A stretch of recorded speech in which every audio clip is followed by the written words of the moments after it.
Chapitre 1. Un écueil fuyant. L'année 1866 fut marquée par un événement bizarre, un phénomène inexpliqué et inexplicable que personne n'a sans doute oublié. Sans parler des rumeurs qui agitaient les populations des ports et surexcitaient l'esprit public à l'intérieur des continents, les gens de mer furent particulièrement émus. Les négociants, armateurs, capitaines de navires, skippers et masters de l'Europe et de l'Amérique, officiers des marines militaires de tout pays, et après eux les gouvernements des divers États des deux continents, se préoccupèrent de ce fait au plus haut point. En effet, depuis quelque temps, plusieurs navires s'étaient rencontrés sur mer avec une chose énorme, un objet long, fusiforme, parfois phosphorescent, infiniment plus vaste et plus rapide qu'une baleine. Les faits relatifs à cette apparition, consignés aux divers livres de bord, s'accordaient assez exactement sur la structure de l'objet ou de l'être en question, la vitesse inouïe de ses mouvements, la puissance surprenante de sa locomotion, la vie particulière dont il semblait doué. Si c'était un cétacé, il surpassait en volume tous ceux que la science avait classés jusqu'alors. Ni Cuvier, ni Lacépède, ni M. Dumézil, ni M. de Quatrefages n'eussent admis l'existence d'un tel monstre, à moins de l'avoir vu, ce qui s'appelle vu, de leurs propres yeux de savants. À prendre la moyenne des observations faites à diverses reprises, en rejetant les évaluations timides qui assignaient à cet objet une longueur de 200 pieds et en repoussant les opinions exagérées qui le disaient large d'1 mille et long de 3, on pouvait affirmer cependant que cet être phénoménal dépassait de beaucoup toutes les dimensions admises jusqu'à ce jour par les ichtyologistes, s'il existait toutefois. Or, il existait. Le fait en lui-même n'était plus niable. Et avec ce penchant qui pousse au merveilleux la cervelle humaine, on comprendra l'émotion produite dans le monde entier par cette surnaturelle apparition. Quant à la rejeter au rang des faibles, il fallait y renoncer. En effet, le 20 juillet 1866, le steamer Governor Higginson de Calcutta and Burnack Steam Navigation Company avait rencontré cette masse mouvante à 5 milles dans l'est des côtes de l'Australie. Le capitaine Baker se crut tout d'abord en présence d'un écueil inconnu. Il se disposait même à en déterminer la situation exacte, quand deux colonnes d'eau, projetées par l'inexplicable objet, s'élancèrent en sifflant à 150 pieds dans l'air. Donc, à moins que cet écueil ne fût soumis aux expansions intermittentes d'un geyser, le gouverneur Higginson avait affaire bel et bien à quelque mammifère aquatique, inconnu jusque-là, qui rejetait par ses évents des colonnes d'eau mélangées d'air et de vapeur. Pareil fait fut également observé le 23 juillet de la même année, dans les mers du Pacifique, par le Cristobal Colon de West Indian Pacific Steam Navigation Company. Donc, ce cétacé extraordinaire pouvait se transporter d'un endroit à un autre avec une vélocité surprenante, puisqu'à 3 jours d'intervalle, le gouverneur Higginson et le Cristobal Colon l'avaient observé en 2 points de la carte séparés par une distance de plus de 700 lieues marines. 15 jours plus tard, à 2000 lieues de là, l'Helvetia de la Compagnie nationale et le Shannon du Royal Mail, marchant à contrebord dans cette portion de l'Atlantique comprise entre les États-Unis et l'Europe, se signalèrent respectivement le monstre par 42° 15' de latitude nord et 60° 35' de longitude à l'ouest du méridien de Greenwich. Dans cette observation simultanée, on crut pouvoir évaluer la longueur minimum du mammifère à plus de 350 pieds anglais, puisque le Shannon et l'Helvetia étaient de dimension inférieure à lui, bien qu'ils mesurassent 100 mètres de l'étrave à l'étambot. Or, les plus vastes baleines, celles qui fréquentent les parages des îles Aléoutiennes, le Koulamak et l'Umgulik, n'ont jamais dépassé la longueur de 56 mètres, si même elles l'atteignent. Ces rapports arrivés coup sur coup, de nouvelles observations faites à bord du transatlantique le Pereire, un abordage entre l'Etna, de la ligne Iséman et le Monstre, un procès-verbal dressé par les officiers de la frégate française la Normandie, un très sérieux relèvement obtenu par l'état-major du commodore Fitz-James à bord du Lord Clyde, émurent profondément l'opinion publique. Dans les pays d'humeur légère, on plaisanta le phénomène, mais les pays graves et pratiques, l'Angleterre, l'Amérique, l'Allemagne, s'en préoccupèrent vivement. Partout dans les grands centres, le monstre devint à la mode, on le chanta dans les cafés, on le bafoua dans les journaux, on le joua sur les théâtres. Les canards eurent là une belle occasion de pondre des œufs de toutes couleurs. On vit réapparaître dans les journaux, à court de copie, tous les êtres imaginaires et gigantesques, depuis la baleine blanche, le terrible Moby Dick des régions hyperboréennes, jusqu'au kraken démesuré, dont les tentacules peuvent enlacer un bâtiment de 500 tonneaux et l'entraîner dans les abîmes de l'océan.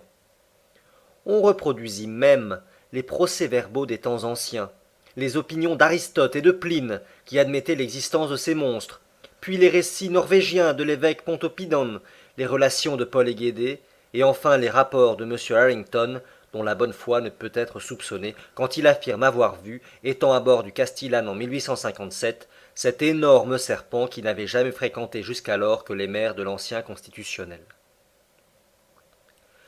Alors éclata l'interminable polémique des crédules et des incrédules dans les sociétés savantes et les journaux scientifiques. La question du monstre enflamma les esprits. Les journalistes qui font profession de science, en lutte avec ceux qui font profession d'esprit, versèrent des flots d'encre pendant cette mémorable campagne. Quelques-uns même, 2 ou 3 gouttes de sang, car du serpent de mer, ils en vinrent aux personnalités les plus offensantes.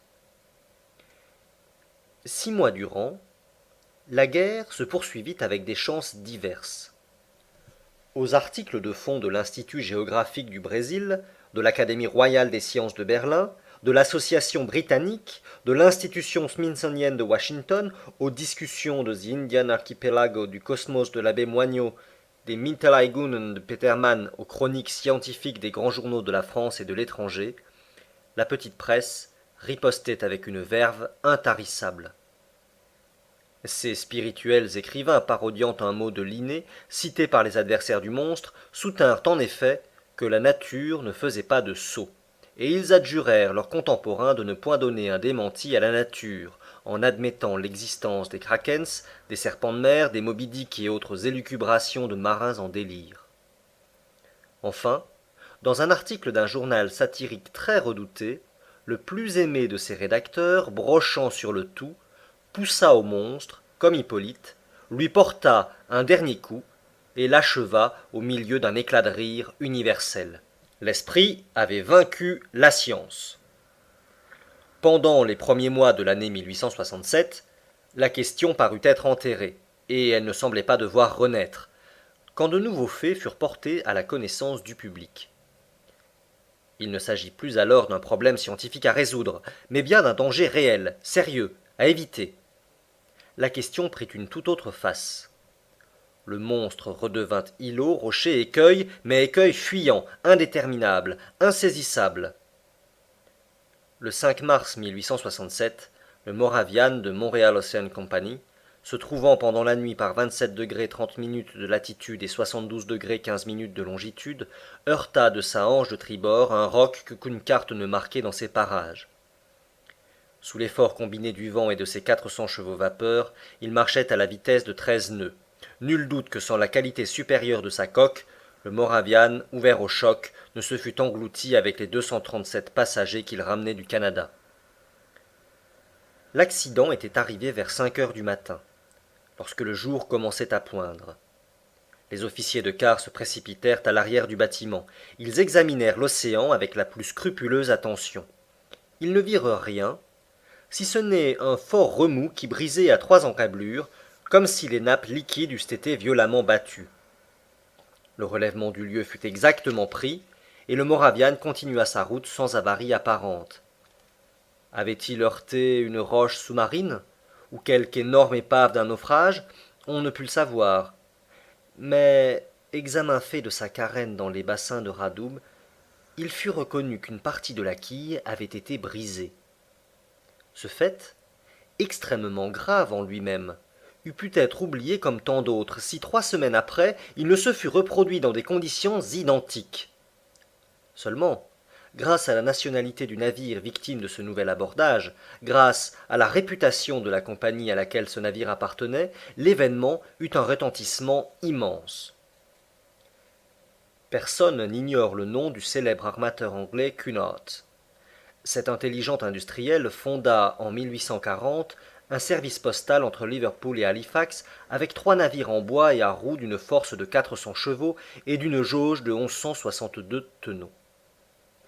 8 ans après, le matériel de la compagnie s'accroissait de 4 navires de 650 chevaux et de 1820 tonnes, et 2 ans plus tard, de 2 autres bâtiments supérieurs en puissance et en tonnage. En 1853, la compagnie Cunard, dont le privilège pour le transport des dépêches venait d'être renouvelé, ajouta successivement à son matériel l'Arabia, le Persia, le China, le Scotia, le Java, le Russia, tous navires de première marche, et les plus vastes qui, après le Great Eastern, eussent jamais sillonné les mers. Ainsi donc, en 1867, la compagnie possédait 12 navires, dont 8 à roues et 4 à hélices. Si je donne ces détails très succincts, c'est afin que chacun sache bien quelle est l'importance de cette compagnie de transport maritime, connue du monde entier pour son intelligente gestion. Nulle entreprise de navigation transocéanienne n'a été conduite avec plus d'habileté. Nulle affaire n'a été couronnée de plus de succès. Depuis 26 ans, les navires Cunard ont traversé 2000 fois l'Atlantique, et jamais un voyage n'a été manqué. Jamais un retard n'a eu lieu, jamais ni une lettre, ni un homme, ni un bâtiment n'ont été perdus. Aussi les passagers choisissent-ils encore, malgré la concurrence puissante que lui fait la France, la ligne Cunard de préférence à toute autre, ainsi qu'il appert d'un relevé fait sur les documents officiels des dernières années. Ceci dit, personne ne s'étonnera du retentissement que provoqua l'accident arrivé à l'un de ses plus beaux steamers. Le 13 avril 1867, la mer étant belle, la brise maniable, le Scotia se trouvait par 15° 12' de longitude et 45° 37' de latitude. Il marchait avec une vitesse de 13 nœuds 43 centièmes sous la poussée de ses 1000 chevaux vapeur. Ses roues battaient la mer avec une régularité parfaite. Son tirant d'eau était alors de 6,70 m et son déplacement de 6624 m3. À 4h17 du soir, pendant le lunch des passagers réunis dans le grand salon, un choc, peu sensible en somme, se produisit sur la côte du Scotia, par sa hanche et un peu en arrière de la roue de bâbord. Le Scotia n'avait pas heurté, il avait été heurté, et plutôt par un instrument tranchant ou perforant que contondant.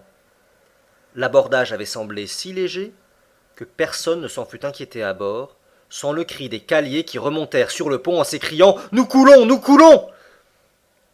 Tout d'abord, les passagers furent très effrayés, mais le capitaine Anderson se hâta de les rassurer. En effet, le danger ne pouvait être imminent.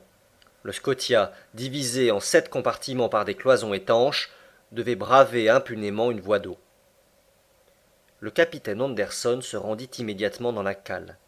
Il reconnut que le 5e compartiment avait été envahi par la mer, et la rapidité de l'envahissement prouvait que la voie d'eau était considérable. Fort heureusement, ce compartiment ne renfermait pas les chaudières, car les feux se fussent subitement éteints. Le capitaine Anderson fit stopper immédiatement, et l'un des matelots plongea pour reconnaître l'avarie. Quelques instants après, on constatait l'existence d'un trou large de 2 mètres dans la carène du steamer. Une telle voie d'eau ne pouvait être aveuglée, et le Scotia, ses roues à demi noyées, dut continuer ainsi son voyage. Il se trouvait alors à 300 milles du cap Clear, et après 3 jours d'un retard qui inquiéta vivement Liverpool, il entra dans les bassins de la compagnie. Les ingénieurs procédèrent alors à la visite du Scotia qui fut mise en cale sèche. Ils ne purent en croire leurs yeux. À 2,5 mètres au-dessous de la flottaison s'ouvrait une déchirure régulière en forme de triangle isocèle. La cassure de la tôle était d'une netteté parfaite, et elle n'eût pas été frappée plus sûrement à l'emporte-pièce. Il fallait donc que l'outil perforant qui l'avait produite fût d'une trempe peu commune. Et après avoir été lancé avec une force prodigieuse, ayant ainsi percé une tôle de 4 centimètres, il avait dû se retirer de lui-même par un mouvement rétrograde et vraiment inexplicable. Tel était ce dernier fait, qui eut pour résultat de passionner à nouveau l'opinion publique.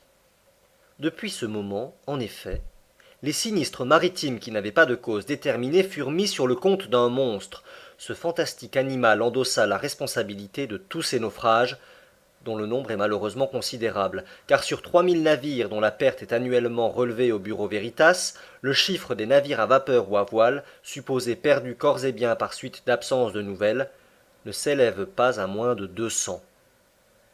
Or, ce fut le monstre qui, justement ou injustement, fut accusé de leur disparition, et grâce à lui, les communications entre les divers continents devenant de plus en plus dangereuses, le public se déclara et demanda catégoriquement que les mers fussent enfin débarrassées et à tout prix de ce formidable cétacé.